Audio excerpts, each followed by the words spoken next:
ওই যে লতিফ সিদ্দিকী আছে টাঙ্গাইলে, লতিফ সিদ্দিকী বুকে হাত দিয়া কয়, আল্লাহর ইমাম সাহেব যখন বলে আল্লাহুম্মা গফিরলি, আল্লাহ তুমি আমাদেরকে মাফ করো, মুনাজাতে আমি আমিন বলি না, আল্লাহর কাছে মাফ চায় না। কারণ কি?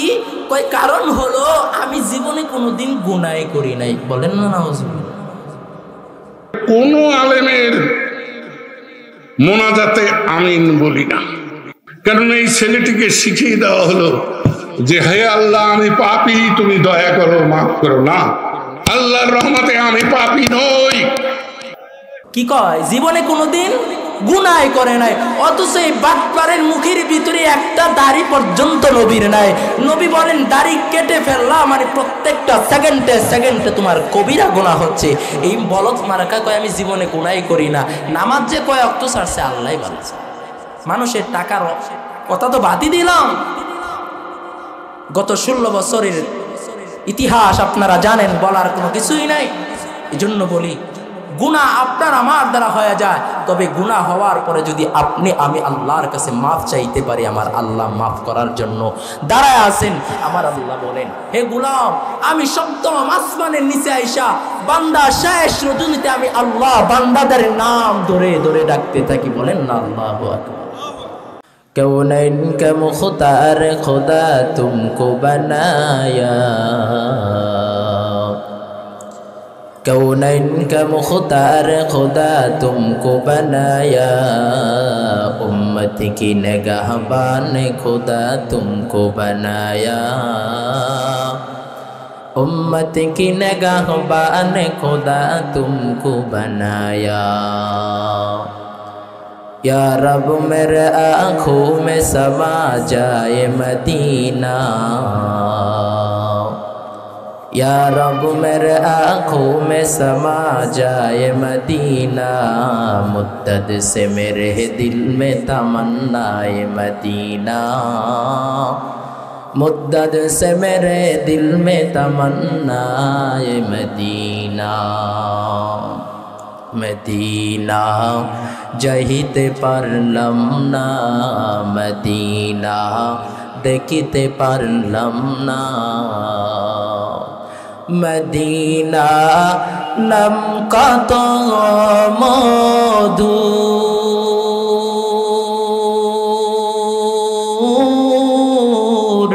মদিনা আর যে কত দূর, মদিনা নাম কত মধুর, মদিনা আর যে কত দূর। ওই মদিনার পথের দুলি আমি, ওই মদিনার পথের দুলি আমি মাখতে পারলাম না, মদিনা যাইতে পারলাম না। আল্লাহ পাক রব্বুল আলামিন আমাদের সবাইকে যেন মদিনার জন্য কবুল করেন। বলেন আমিন। আল্লাহ পাক রব্বুল আলামিন বলেন, ইয়া আইয়ুহাল্লাযীনা আমানুত্তাকুল্লাহ হাক্কা তুকাতিহি ওয়া লা তামুতুন্না ইল্লা ওয়া আনতুম মুসলিমুন। আল্লাহ পাক রব্বুল আলামিন বলেন, ইয়া আইয়ুহাল্লাযীনা আমানুত্তাকুল্লাহ, হে ঈমানদারেরা, ইয়া আইয়ুহাল্লাযীনা আমানুত্তাকুল্লাহ, হে ঈমানদারেরা আমি আল্লাহকে ভয় করো, হাক্কা তুকাতিহি ভয় করার মতো ভয় করো। আল্লাহ ডাক দিয়া কইয়া আইয়ুহাল্লাযীনা আমানুত্তাকুল্লাহ, হে ঈমানদারেরা আমি আল্লাহকে ভয় করো। কেমন ভয়? হাক্কা তুকাতিহি ভয় করার মতো ভয়। আমার আল্লাহ বলেন যেমনি ভয় করা উচিত, যেমনি ভয় করে আমি আল্লাহকে ভয় করা বলে, তেমনি ভাবে আমি আল্লাহকে ভয় করো। দুনিয়াতে বান্দা চলার প্রতি যদি মাওলার ভয় তোমার অন্তরে নিয়ে যদি সামনে আগাও, আমার আল্লাহ বলে গোলাম যদি তোমার ভিতরে আমি মাওলার ভয় থাকে, তোমার অন্তরে যদি আমার মাওলার ভয় যদি তোমার অন্তরের ভিতরে থাকে, খোদার কসম করে বলে গেলাম অখণ্ডপুরের মুসলমান বাবারা আমার, যার ভিতরে আমার মাওলার ভয় থাকবে তার দ্বারা জীবনে কোনো দিন নামাজ ছুটতে পারে, কোনোদিন ছাড়তে পারে না। কারণ হলো ওই বান্দার ভিতরে মাওলার ভয়, ওই বান্দার ভিতরে আমার আল্লাহ দেখতেছে। দুনিয়ার কেউ যদি আমাকে নাও দেখে আমার আল্লাহ আমার দিকে তাকায় আছে, কারণ আমি গুনার ভিতরে নিমজ্জিত রয়েছি, আমি গুনার দিকে নিয়োজিত রয়েছি। নামাজ ছেড়ে দিলাম, রোজা ছেড়ে দিলাম।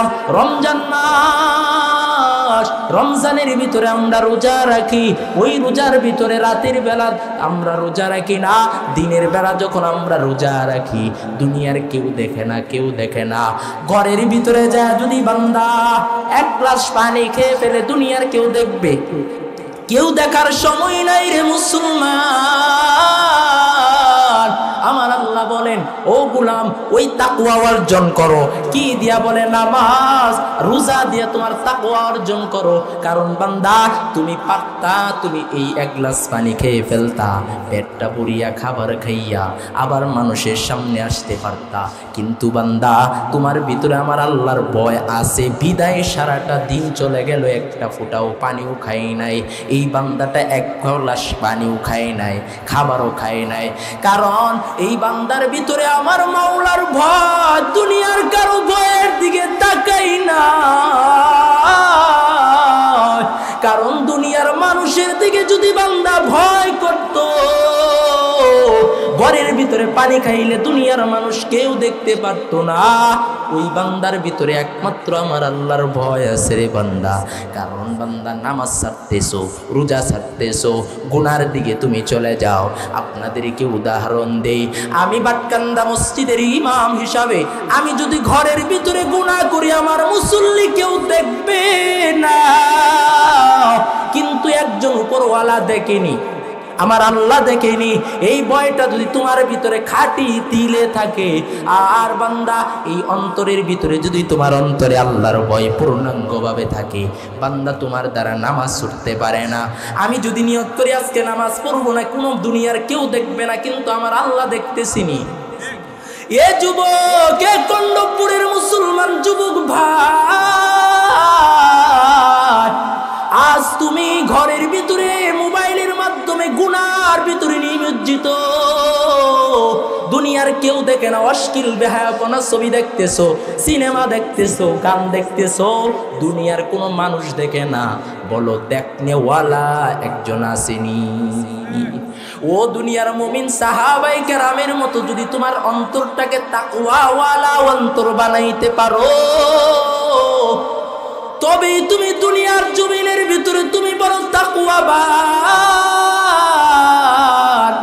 কারণ তোমার অন্তরে, তোমার দিলের ভিতরে যদি মাওলার ভয় থাকে, এই দিল দ্বারা কোনো গুনার দিকে যাইতে পারে না, কোনো মেয়ের দিকে চোখ যাবে না। নবী বলে জিনাল আইনিন নাজরি, তোমার চোখকে তোমার জিনা হইতে বাঁচাও, চোখটাকে জিনা হইতে বাঁচাও রে বান্দা। তোমার ভিতরে ভয় নাই, এত গুনাহ করো, এত গুনাহ করো। আমাদের আকাবির উলামায়ে কেরাম একটা গুনাহ করে ফেললে তারা মনে করতো আমার মাথার উপরে একটা পাহাড় আছে, পাহাড়টা কখন জানি ভেঙে পড়ে যায়। বলেন পাহাড় যদি মাথার উপরে ভেঙে পড়ে যায়, ওই পাহাড় যদি এতটুকু উঁচে থাকা, এখন যদি আপনি মনে করেন আমার উপর পাহাড় আছে, কোন সময় জানি ভেঙে পড়ে যায়, বলেন আপনি ওই সময় ইয়া নাফসি বলবেন নাকি দুনিয়ার কাজে নিমজ্জিত থাকবেন? ইয়া নাফসি, ইয়া নাফসি, আর বলবেন আল্লাহ আমাকে বাঁচাও, আমাকে বাঁচাও। ঝড় তুফানের সময় তো দেখাই যায় মহিলারা কয় বাবা আজান দে, আজান দে। কেন? কয় মাওলার ভয়। ওই সময় যদি আমার ঘরটা উড়াইয়া নিয়ে যান। দুনিয়ার ভয়ের জন্য তুমি আজানের দিতে দাঁড়াও, দুনিয়ার ভয়ের জন্য মানুষ যদি বলে এই রাস্তা দিয়ে গেলে সাপ, এই রাস্তা দিয়ে গেলে সাপ আসবে, এই রাস্তা দিয়ে ওই বান্দা কখনো যাবে না। কিন্তু বান্দা এটা জানে না, নামাজ ছাড়তেছে গুনার দিকে বান্দা, এই গুনার ভিতরে থাকার পরেও বান্দা গুনার ভিতরে নিমজ্জিত রয়েছে, এরপরেও বান্দা জানে না মৃত্যুবরণ করার সাথে সাথে আমার জন্য জাহান্নাম ওয়াজিব হয়ে যাবে। ও বান্দা, সাহাবাই কেরাম কোনো গুনাহ করে ফেললে ওই সাহাবাই কেরামের অবস্থা যে জান্নাতের প্রাপ্ত সাহাবী হযরতে আবু বকর, জান্নাতের ভিতরে দুনিয়ার জমিনের ভিতরে সর্বপ্রথম যেই বান্দাটাকে আল্লাহ নবী বলেন আমার পরে যেই বান্দা জান্নাতে যাবে, দুনিয়ার সব আসমানের ফেরেশতারা মারহাবান মারহাবান বলে যাকে নিমন্ত্রণ জানাবে, সে হলো আমার সাহাবী আবু বকর। কিন্তু ওই আবু বকর জাহান্নামের ভয়ে পরিমাণ কান্নার আওয়াজ, আবু বকরের জিন্দেগি গিয়েছে কান্নার ভিতরে, উমরের কান্নার আওয়াজ। যেই খলিফাতুল মুসলিমিন হযরতে ওমর ফারুক রাদিয়াল্লাহু তাআলা আনহু নবীর আলাইহিস সালাতু ওয়াস সালাম মেরাজের রাত্রে হযরতে ওমরের জান্নাতের ভিতরে বাড়িটা দেখে আসলেন, হযরতে ওমরকে জানাইলেন এই জান্নাতি 10 জন সাহাবীর ভিতরে হযরত ওমর দ্বিতীয় নাম্বার জান্নাতি প্রাপ্ত সাহাবী হয়ে গেল। এরপরেও আল্লাহর নবীর ইন্তেকালের পরে আল্লাহর নবীর সাহাবী নবী যখন দুনিয়া থেকে বিদায় হয়ে যাবে, মদিনার সব মুনাফিকের নাম, সব মুনাফিকের লিস্টিটা হযরতে হুযায়ফার কাছে নবী দিয়ে গেলেন। হযরতে ওমর খলিফাতুল মুসলিমিন, হযরতে ওমর হযরতে হুযায়ফার বাড়ির সামনে দাঁড়ায়া ডাক দিয়া কয়, এ হুযায়ফা, তোমার কাছে আমার একটা প্রশ্ন। হুযায়ফা ডাক দিয়া কয়, ও খলিফাতুল মুসলিমিন, আপনি বললেই তো আমি চলে যাইতাম, এত বড় খলিফাতুল মুসলিমিন আপনি আমার বাড়িতে কেন আসলেন? মায়ান নবী ডাক দেয়া নবীর সাহাবী হযরত ওমর বলেন, ও হুযায়ফা, দরকারটা তোমার না, আজকে মনে হয় আমি উমর হয়ে যাব জাহান্নামের আসামি। ও হুযায়ফা বলো, নবী দুনিয়া থেকে বিদায় হওয়ার সময় দুনিয়ার মদিনার সব মুনাফিকের লিস্টিটা তোমার কাছে দিয়ে গিয়েছে, বলো ওই লিস্টির ভিতরে আমি উমরের নামটা আছে নাকি? যেই সাহাবী জান্নাতের সার্টিফিকেট পেয়েছে দুনিয়া থাকা সত্ত্বেও, এরপরেও মুনাফিকের লিস্টির ভিতরে নাম আছে কিনা এই জন্য সন্দেহ। হযরতে হুযায়ফা ডাক দিয়া কয়, না, এটা আমার নবীর আমানত, এটা তোমার কাছে বলা যাবে না। আবার হযরতে হুযায়ফা যখন এই কথা বলেছে, হযরত উমর ডাক দিয়া কয়, ও হুযায়ফা, আমি উমর যদি দুনিয়া থেকে বিদায় হয়ে যায়, আমি উমরের জানাজায় কি তুমি শরীক হইবা নাকি?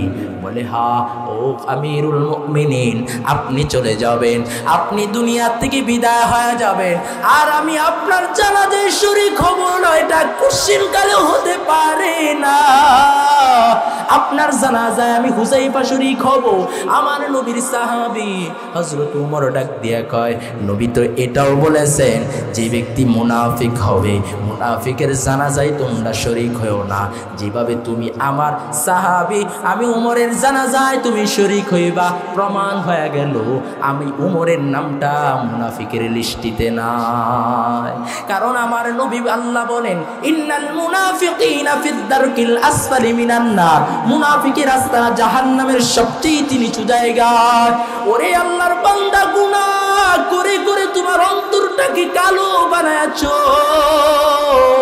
গুনাহ করতে করতে তোমার অন্তরের ভিতরে দাগ ফেলে দিয়েছো। এরপরেও বান্দা তওবা করো না, তওবার দরজা তো আমার আল্লাহ অটোমেটিক খুলে রেখেছে।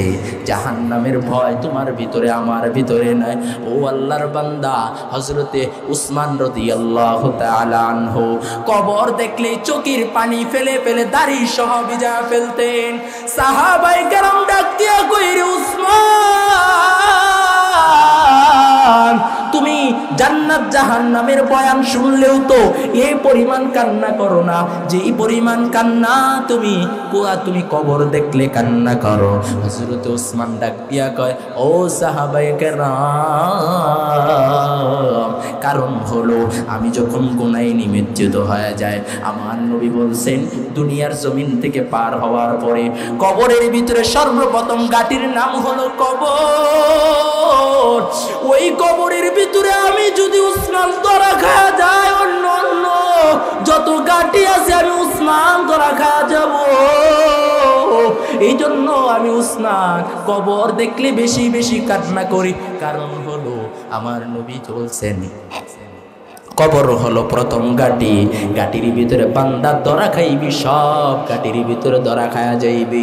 বাস বাইজিদ বুস্তামি রহমাতুল্লাহি আলাইহি যুগশ্রেষ্ঠ একজন বুজুর্গ, একজন আলেম। আজ বাইজিদের ওই এক গ্লাস পানির ব্যাপারে কথা বলবো না, মার খেদমতের ব্যাপারে কথা বলবো না। আজ শুধু এতটুকু বলি, ও কন্ডকপুরের মুসলমান, ও ময়মনসিংহের মুসলমান, আজ শুধু বাইজিদ বুস্তামি রহমাতুল্লাহি আলাইহি কি জন্য এত বড় হয়ে গেল ওই দিকে লম্বা আলোচনা আমি করব না। হযরতে বাইজিদ বুস্তামি রহমাতুল্লাহি আলাইহি যখন ছোট মানুষ, মার সাথে প্রতিদিন মা যখন রান্না করে, বাইজিদ বুস্তামি রহমাতুল্লাহি আলাইহি মা সাথে সাথে বসে থাকে। একদিন বাইজিদ বুস্তামি রহমাতুল্লাহি আলাইহির চোখ বেয়ে বেয়ে বেয়ে বেয়ে পানিগুলো পড়ে। বাইজিদ বুস্তামি রহমাতুল্লাহি আলাইহির মা ডাক দিয়া কই, রে বাইজিদ, তোমার চোখের ভিতরে কেন পানি দেখা যায় রে বাইজিদ? বাইজিদ বুস্তামি ডাক দিয়া কই, গো মা, আমি যখন প্রতিদিন তোমার সাথে বসে থাকি, তুমি রান্না করো, আমি খেয়াল করে দেখলাম গো মা, তুমি ছোট ছোট ছোট ছোট লাকড়ি দিয়া তুমি আগুন জ্বালাও। আমার ভয় হয় আমি বাইজিদ তো এখন ছোট, আর যদি আমি বাইজিদ দুনিয়ার থেকে বিদায় হয়ে যায়, আল্লাহ যদি জাহান্নামের ছোট ছোট লাকড়ি দিয়া যদি জাহান্নামের আগুন জ্বালায়, আমি বাইজিদ জাহান্নামের লাকড়ির ভিতরে পড়ে যাব। কারণ আমার আল্লাহ জাহান্নামের আগুন জ্বালাইবে শুধুমাত্র মানুষ আর পাথর দ্বারা। ও দুনিয়ার মানুষ, এই কন্ডকপুরের মুসলমান, এই জন্য গুনাহ করেছো। গুনাহ আপনার আমার দ্বারা হয়নি। গুনাহ হয় কার কার? গুনাহ হয় না? হাত তুলেন। ওই যে লতিফ সিদ্দিকী আছে টাঙ্গাইলে, লতিফ সিদ্দিকী বুকে হাত দিয়া কয়, আল্লাহর ইমাম সাহেব যখন বলে আল্লাহুম্মা গফিরলি, আল্লাহ তুমি আমাদেরকে মাফ করো, মুনাজাতে আমি আমিন বলি না, আল্লাহর কাছে মাফ চায় না। কারণ কি? কয় কারণ হলো আমি জীবনে কোনোদিন গুনাহ করি নাই। বলেন না নাউজুবিল্লাহ। কি কয়? জীবনে কোনোদিন গুনাহ করে নাই। অথচ এই বাটপারের মুখের ভিতরে একটা দাড়ি পর্যন্ত নবীর নাই। নবী বলেন দাড়ি কেটে ফেললাম মানে প্রত্যেকটা সেকেন্ডে সেকেন্ডে তোমার কবিরা গুনাহ হচ্ছে। এই বলদ মার্কা কয় আমি জীবনে গুনাহ করি না। নামাজ যে কয় অক্ত ছাড়ছে আল্লাহই ভালো। মানুষের টাকার কথা তো বাদই দিলাম। গত 16 বছরের ইতিহাস আপনারা জানেন, বলার কোনো কিছুই নাই। এই জন্য বলি, গুনাহ আপনার আমার দ্বারা হয়ে যায়, তবে গুনাহ হওয়ার পরে যদি আপনি আমি আল্লাহর কাছে মাফ চাইতে পারি, আমার আল্লাহ মাফ করার জন্য দাঁড়ায় আছেন। আমার আল্লাহ বলেন, হে গোলাম, আমি সপ্তম আসমানের নিচে আইসা বান্দা শেষ রজনীতে আমি আল্লাহ বান্দাদের নাম ধরে ধরে ডাকতে থাকি। বলেন না আল্লাহু আকবার। আমার আল্লাহ বলেন, দুনিয়ার মানুষগুলো এমপি মন্ত্রীর দরওয়াজায় গেলে সব যত যাইবা তত রাগ করে। কথা কোন ঠিক কিনা? দুনিয়ার এমপির দরওয়াজা যাবেন একবার, দুইবার, তিনবার চাইবেন, এরপরে এমপি সাহেব রাগ করে, মন্ত্রী সাহেব রাগ করে, চেয়ারম্যানের দরওয়াজা বন্ধ, চেয়ারম্যান রাগ করে। আমার আল্লাহ বলেন, আমি আল্লাহর কাছে না চাইলে আমি আল্লাহ রাগ করি। বলেন না সুবহানাল্লাহ। আমার আল্লাহ ডাক দিয়া কই, রাত্র যত গভীর হয় আমি আল্লাহর দরওয়াজা তত খুলে, আর রাত্র যত গভীর হয় এমপি মন্ত্রীর দরওয়াজা বন্ধ হয়। কথা কোন কথা ঠিক কিনা? ও দুনিয়ার মানুষ, আমার আল্লাহ বলেন, বান্দা ইয়া আইয়ুহাল্লাযীনা আমানু তুবু ইলাল্লাহি তাওবাতান নাসুহা। ও বান্দা তওবা করো। কেমন তওবা? বলে তাওবাতান নাসুহা, তোমরা পরিপূর্ণ তওবা করো। আল্লাহর কাছে গুনাহ করেছো, পাহাড় পরিমাণ গুনাহ করেছো, এরপরেও আমার আল্লাহ বলেন লা তাকুনাতু মির রাহমাতিল্লাহ, আমার রহমত থেকে বান্দা তুমি নৈরাশ হয়ো না। কারণ হলো বান্দা, গুনাহ করার সাথে সাথে আমি আল্লাহ তোমার দিকে বেশি তাকায় থাকি। কারণ হলো বান্দা, যেই সন্তানটা আপনার দুইটা সন্তান, যেই সন্তানটা সবচেয়ে বেশি দুষ্ট হয়, ওই সন্তানটার দিকে আপনার মন মানসিকতা বেশি ঝুঁকে। কারণ সন্তান কোন জায়গায় জানি বিপদে পড়ে যায়। ও বান্দা, আমার আল্লাহ বলেন, যে বান্দা গুনাহ করে বারবার তোর জবানের দিকে আমি আল্লাহ তাকায় থাকি, ও বান্দা আমি যখন তাকায় দেখি বান্দা তুই তওবা করে ফেলেছিস, আমি আল্লাহর কাছে আল্লাহ বলে ডাক দিছস, বান্দা তুই ডাক দিতে দেরি, তোর জীবনের গুনাহ আমি আল্লাহ মাফ করতে দেরি করি না।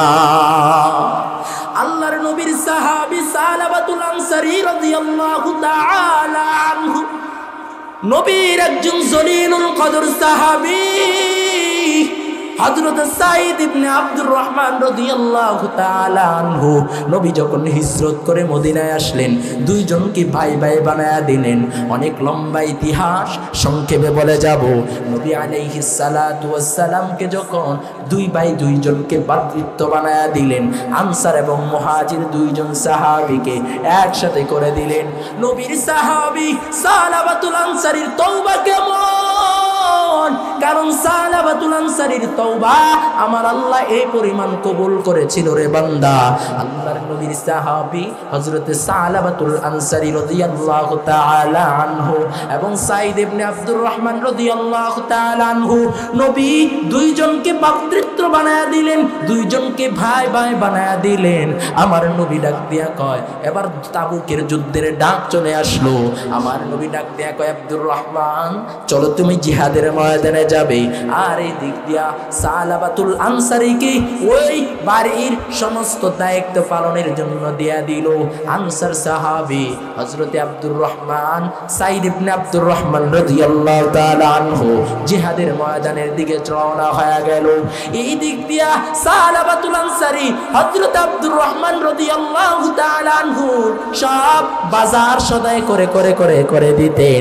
এই আল্লাহর বান্দা ভালো করে শুনিয়া নাও, সাঈদ ইবনে আব্দুর রহমান রাদিয়াল্লাহু তাআলা আনহু জিহাদের ময়দানে চলে গেল। এই দিক দিয়া সালাবাতুল আনসারী রাদিয়াল্লাহু তাআলা আনহু যখন বাজার করতে যায়, শয়তানের দুকায় পড়ে হযরত সাঈদ ইবনে আব্দুর রহমানের বিবির হাতটা পর্দার আড়ালে ধরে ফেললেন। ধরার সাথে সাথে শয়তানের দুকার সাথে সাথে সালাবাতুল আনসারী রাদিয়াল্লাহু তাআলা আনহু যখন কিনা আব্দুর রহমানের বিবির হাতটা ধরে ফেললেন, এবার সাঈদ ইবনে আব্দুর রহমানের বিবি ডাক দিয়া কই, সালাবা রে, তুই তো তোর ভাইয়ের আমানত ছিলাম, আমি তোর ভাই সাঈদ ইবনে আব্দুর রহমানের আমানত। সাঈদ ইবনে আব্দুর রহমান জিহাদের ময়দানে চলে গেল, আর তুই আইসা তোর ভাই তোর কাছে আমানত দিয়া গেছে, আর তুই আমানতের খেয়ানত করতেছো। তুমি কি তাকওয়া আল্লাহর ভয় কি তোর অন্তরে নাই? চোখের পানি সেরে সেরে যখন বলে, সালাবাতুল আনসারীর অন্তরের ভিতরে মাওলার ভয় ঢুকে গেছে। মাওলার ভয় নিয়ে সালাবাতুল আনসারী রাদিয়াল্লাহু তাআলা আনহু হযরত সালাবাতুল আনসারী দৌড়ায়া চলে গেলেন। দৌড়াইয়া যায় পাহাড়ের কিনারায় তওবার জন্য আল্লাহর কাছে কান্নাকাটি করে। এই দিক দিয়া হযরত সাঈদ ইবনে আব্দুর রহমান রাদিয়াল্লাহু তাআলা আনহু যুদ্ধ শেষ হয়ে গেল। বাড়িতে এসে দেখে এই হালাত, বিবি সব ঘটনা খুলে বললেন। সব ঘটনা খুলে বলার পর হযরতে সাঈদ ইবনে আব্দুর রহমান হযরতে সালাবাকে খোঁজার জন্য দৌড়ায়। তাকাইয়া দেখে হযরতে সালাবাতুল আনসারী পাহাড়ের ভিতরে বসে বসে কান্না করে।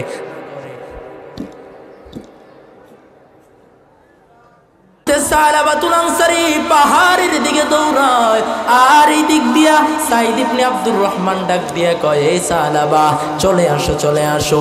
এবার সালাবাতুল আনসারী ডাক দিয়া কয়, এই আব্দুর রহমান, আমাকে আল্লাহ যতক্ষণ মাফ না করবে ততক্ষণ এই চেহারা মদিনাবাসীকে দেখাবো না। আল্লাহু আকবার। হযরত সাঈদ ইবনে আব্দুর রহমান বলে, চলো চলো যা যা দেখি রহমাতুল লিল আলামিন কি বলে।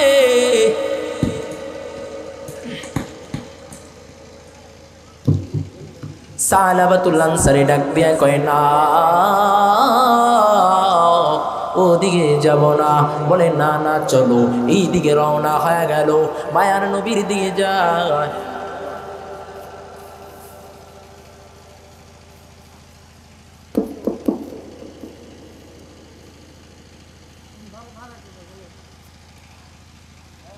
আল্লাহ। সালাবাতুল আনসারী রাদিয়াল্লাহু তাআলা আনহু তওবার জন্য তো পাগল পারা ছিলেন।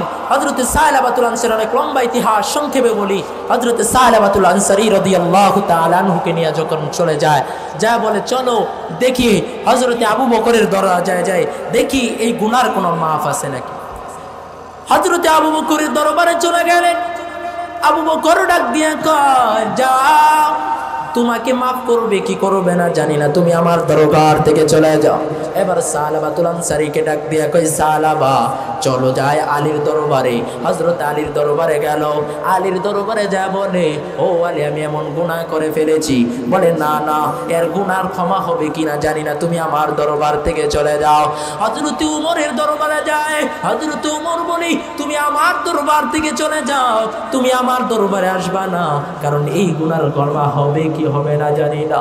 সালাবাতুল আনসারী চোখের পানি ছেড়ে ছেড়ে কান্নার আওয়াজ, এই পরিমাণ আমি গুনাহ করে ফেললাম। হযরত সাঈদ ইবনে আব্দুর রহমান ডাক দিয়া কয়, এই শোনো, ভালো করে শোনো, চলো যাই দেখি সাইয়্যিদুল মুরসালিন আলা খাতামুন নবিয়্যিন, আমার রাহমাতুল লিল আলামিন, যাকে নবী দুনিয়ার জন্য রহমত বানাইলেন, ওমা আরসালনাকা ইল্লা রাহমাতাল লিল আলামিন। চলো রাহমাতুল লিল আলামিন মুহাম্মদুর রাসূলুল্লাহর দরবারে যায়।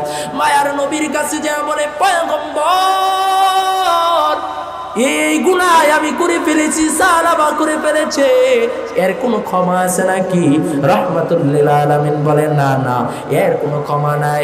এই কথা বলিয়া আল্লাহর নবীর সাহাবী হযরতে সালাবা আসমানের দিকে তাকাইয়া কান্না করে আর ডাক দিয়া কয়, আমার মতো গুনাহগার আসমানের নিচে জমিনের উপরে বোঝে আর কেউ না, আমি অনেক বড় মনে হয় অন্যায় করে ফেলেছি। না না, আমার মুখটা আর কাউকে দেখাবো না। হযরত সালাবা এক পাহাড়ের কিনারায় গিয়ে কান্না করে, আর এই দিক দিয়া আমার আল্লাহ জিবরাইলকে পাঠায়া দিছে। জিবরাইল আইসা নবীর কাছে বলে, নবী আমার, আপনি কি মাফ করণের ক্ষমতা আপনার কাছে না আমার আল্লাহর কাছে? আমার নবী ডাক দিয়া কয়, মাফ করার ক্ষমতা তো আমার আল্লাহর কাছে। বলে, তাহলে আপনি সালাবাকে কেন ফিরাইয়া দিলেন? আল্লাহু আকবার, জোরে বলেন আল্লাহু আকবার। আমার নবীকে ডাক দিয়া কয়, ও পয়গম্বর, সালাবার জীবনের সব গুনাহ আমার আল্লাহ মাফ করে দিয়েছে। আল্লাহু আকবার। এই কথা শুনতে দেরি মায়ার নবী ডাক দিয়া কয়, আবু বকর যাও, তাকাইয়া দেখো আমার সালাবা কোথায়। হযরতে আবু বকর বিদায় নিয়ে চলে গেলেন। সালমান ফারসি ডাক দিয়া কয়, আমাকেও দিয়া দেন। হযরতে সালমান ফারসি রওনা, হযরত আলী, হযরত ওমর, আবু বকর চারজন যা দৌড়াইয়া পাহাড়ের চতুর্দিক দিয়া ঘুরে। অনেক মানুষগুলো খেতে খামারে কাজ করতেছে। ডাক দিয়া কয়, এখানে সালাবা নামে কাউকে তোমরা চিনছো? কেউ কারো বান্দা তোমরা কি দেখছো নাকি? বলে, না না, আমরা সালাবা তো নামে কাউকে তো চিনি না। বলে, যদি না চিনো তাহলে একজন আল্লাহর ভয়ে কান্না করে, গুনাহ মাফের জন্য একটা মানুষ কান্না করে, এমন একটা মানুষকে তোমরা চিনো নাকি? বলে, না না, কিন্তু একটা মানুষ রাত্র যখন গভীর হয়ে যায়, পশু পাখি পর্যন্ত ঘুমাইয়া যায়, ওই সময় দেখি পাহাড়ের গোড়ায় কে যেন একটা বান্দা আল্লাহর নাম নিয়ে কান্না করে। ওগো আল্লাহ, পশু পাখিরাও ঘুমায়, দুনিয়ার মানুষগুলো ঘুমায়, আমি সালাবার মতো অপরাধী আসমান জমিনের মাঝখানে কেউ নাই, সেজদায় পরে কান্না করে। আবু বকর ডাক দিয়া কয়, নিশ্চিত এটা সালাবা ছাড়া আর কেউ হতে পারে না। সবাই সাহাবায়ে কেরাম যা দেখে সালাবাতুল আনসারী সেজদায় পরে কান্না করে। সালাবাকে ডাক দিয়া কয়, সালাবা মাথা উঠাও। সালাবাতুল আনসারী বলে, অন্ধকারে লোক চিনা যায় না, এরপরেও বুঝেছি তুমি আবু বকর। আমি তুমি কেন এখানে আসলা? তোমার দরবার থেকে ফিরাইয়া দিছো, রহমাতুল লিল আলামিনের দরবার থেকেও ফিরাইয়া দিল। আমার মতো গুনাহগারে কেউ নাই? বলে না না, আমার আল্লাহ তোমার জীবনের সব গুনাহ মাফ করে দিয়েছে। ও সাহাবা চলো, আমাদের সাথে নবী তোমাকে সুসংবাদ জানাইছে। নবীর কাছে যখন যায়, হঠাৎ করে তাকাইয়া দেখে রাত্র গভীর হয়ে গেছে। হযরতে বেলাল মসজিদে নববীতে আজান দেয়। এই দিক দিয়ে যখন হযরতে বেলাল আজান দিতেছে, আজানের সময় সবাই যায় মসজিদে নববীতে। মায়ার নবী নামাজে দাঁড়ায় গেলেন। আর মায়ার নবী বলে, আলহাকুমুত তাকাসুর হাত্তা যুরতুমুল মাকাবির। বলার সাথে সাথে পিছন দিক দিয়ে চমৎকার একটা আওয়াজ শোনা যায়, কঠিন একটা আওয়াজ শোনা গেল। সব সাহাবীর আতঙ্ক হয়ে গেল। এই দিক দিয়ে মায়ার নবী নামাজ শেষ করে দেখে সাহাবা মাটির সাথে গড়াগড়ি করতেছে। মায়ার নবী ডাক দিয়া কয়, আমার সাহাবাকে ধরো। মায়ার নবী যখন সাহাবাতুল আনসারীকে তখন ধরলেন, ধরার পরে দেখে সাহাবাতুল আনসারী রাদিয়াল্লাহু তাআলা আনহু। মায়ার নবী ডাক দিয়া কয়, সাহাবার চোখের ভিতরে পানি দাও, মুখে পানি দাও, হয়তো ভাবি হুঁশ হয়ে গেছি। এমনি মায়ার নবী তাকাইয়া দেখে হযরতে সালমান ডাক দিয়া কয়, পয়গম্বর, আপনার সাহাবী দুনিয়া থেকে বিদায় হয়েছে, আর সাহাবা দুনিয়াতে নেই। ও দুনিয়ার মানুষেরা ভালো করে শুনিয়া না, হযরতে সাহাবাতুল আনসারীর কেমন দৃশ্য। হযরতে সাহাবা দুনিয়া থেকে বিদায় হয়ে গেলেন। নবী মরে কাফন দাপন করো, এরপরে কবরস্থ করব। কবরস্থ করিয়া লাশটা নিয়ে যখন সামনে আগায়, সাহাবায়ে কেরাম পিছনে, নবী উটকি পেরে হাতে, দুই বুড়া পায়ের দুই বুড়া আঙ্গুলের ভিতরে ভর দিয়া দিয়া হাঁটে। সাহাবায়ে কেরাম ডাক দিয়া কয়, পয়গম্বর, আপনি আজকে জানাজায় যাইতেছেন, জানাজায় যাওয়ার পথে আপনি কেন দুই পায়ের দুই আঙ্গুলের উপর ভর দিয়া দিয়া জানাজায় যাইতেছেন? মায়ার নবী ডাক দিয়া কয়, এ সাহাবীরা শুনো, আল্লাহ পাক রব্বুল আলামিন আমার সাহাবার তওবাকে আল্লাহ এই পরিমাণ কবুল করেছে, যেই সাহাবা আল্লাহ কেমন ভাবে কবুল করেছে। সাহাবাতুল আনসারীর জানাজার ভিতরে এই পরিমাণ ফেরেশতা আসছে যে আমি আল্লাহর নবী সরকারে দো আলম নবী বলেন, আমি বিশ্ব নবী পা ফালানোর জায়গা আমি খুঁজে পাইতেছি না। কদরে কুদরত দারি বরকামান আনতা রব্বি আনতা হাসবি জুল জালাল। কারণ বান্দা যতই তুমি গুনাহ করো, আল্লাহ বলে লা তাকুনাতু মির রাহমাতিল্লাহ। ও বান্দা, তুমি আমার রহমত থেকে নৈরাশ হও না। ও গোলামেরা, হযরতে মূসা আলাইহিস সালাতু ওয়াস সালামের জামানা একটা যুবক ছিল এমন গুনাহগার। মিশরের জমিনে হঠাৎ করে বৃষ্টি বন্ধ হয়ে গেছে। মিশরের সব মানুষগুলো যায় মূসা পয়গম্বরের কাছে বলে, পয়গম্বর, মিশরের জমিনে বৃষ্টি হয় না কেন? মিশরের জমিনে তো বৃষ্টি নাই। কারণ হলো মিশরের জমিনে আমরা ক্ষেত খামারগুলো করতে পারতেছি না, ফসলগুলো করতে পারতেছি না।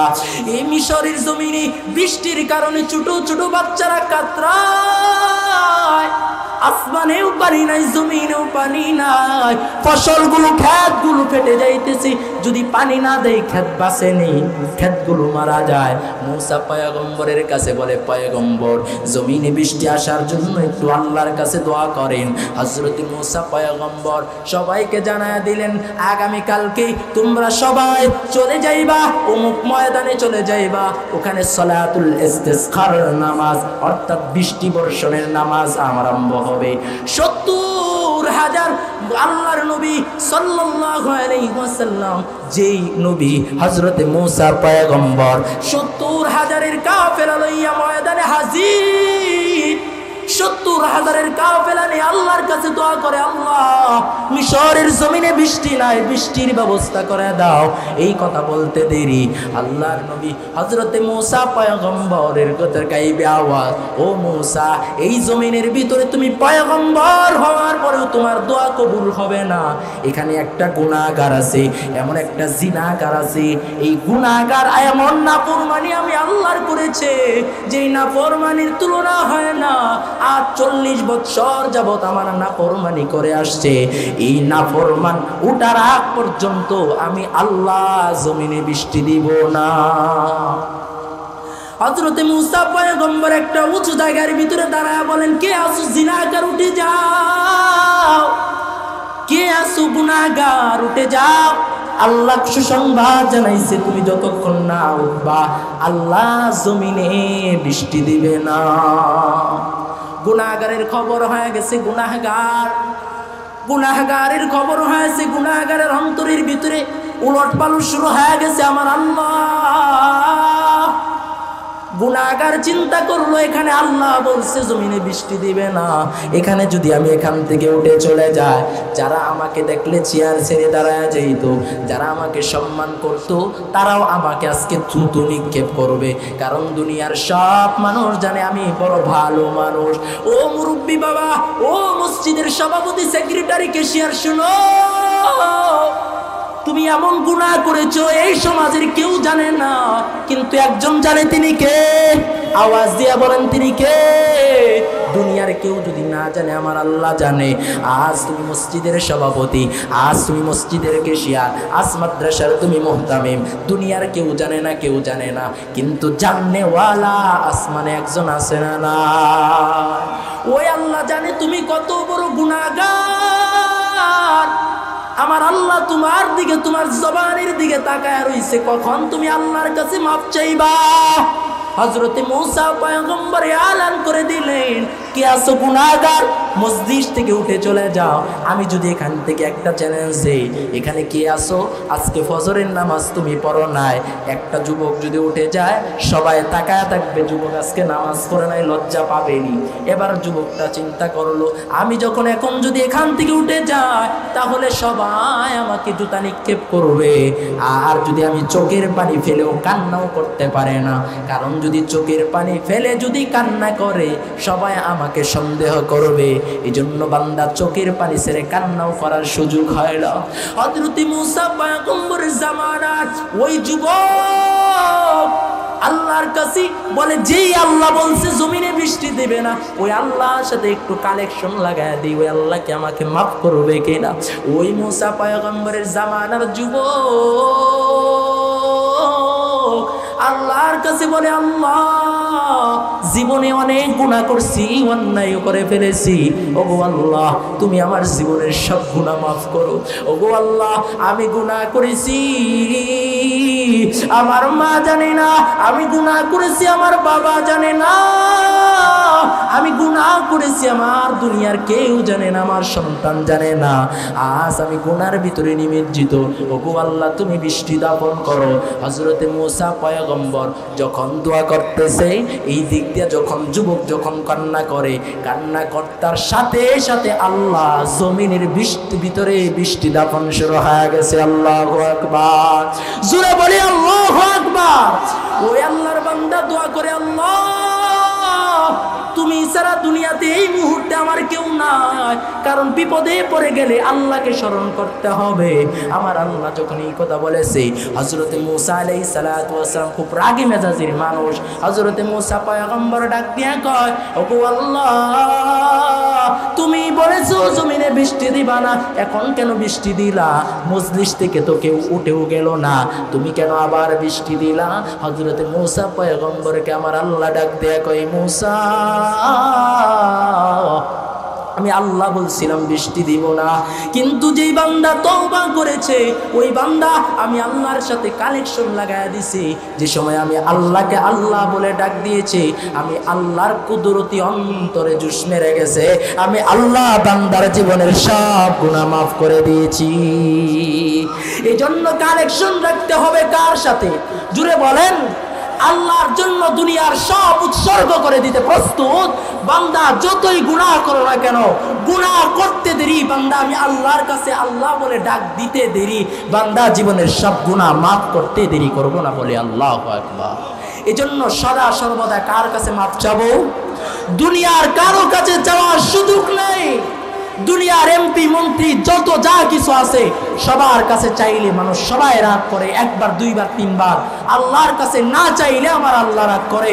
আল্লাহ বলে, বান্দা তোকে আমি কত আদর করে বানাইছি তুই জানোস? দুনিয়ার সব কিছু আমি আল্লাহ ফেরেশতার মাধ্যমে বানাইছি, তোকে আমি আল্লাহ আমি কুদরতি হাত দিয়া বানাইছি। বলি আল্লাহু আকবার। ওই আল্লাহকে ছাড়া আল্লাহ বলে, ইয়া আইয়ুহাল্লাযীনা আমানু আতিউল্লাহ ওয়া আতিউর রাসূল, আমি আল্লাহর আনুগত্য করো, এরপরে নবীর আনুগত্য করো। আল্লাহ এবং তার আনুগত্যের বাহিরে, নবী আল্লাহ তার নবীর আনুগত্যের বাহিরে দুনিয়ার কোনো আনুগত্য মানা যাবে? কেউ যদি বলে আমার নেতার আনুগত্য করো, করা যাবে? দুনিয়ার কারো আনুগত্য আমার করার সময় নাই। আনুগত্য হবে দুনিয়ার জমিনে একজনের, চিল্লায় বলো তার নাম। আল্লাহ সবাইকে কবুল করেন, বলেন আমিন।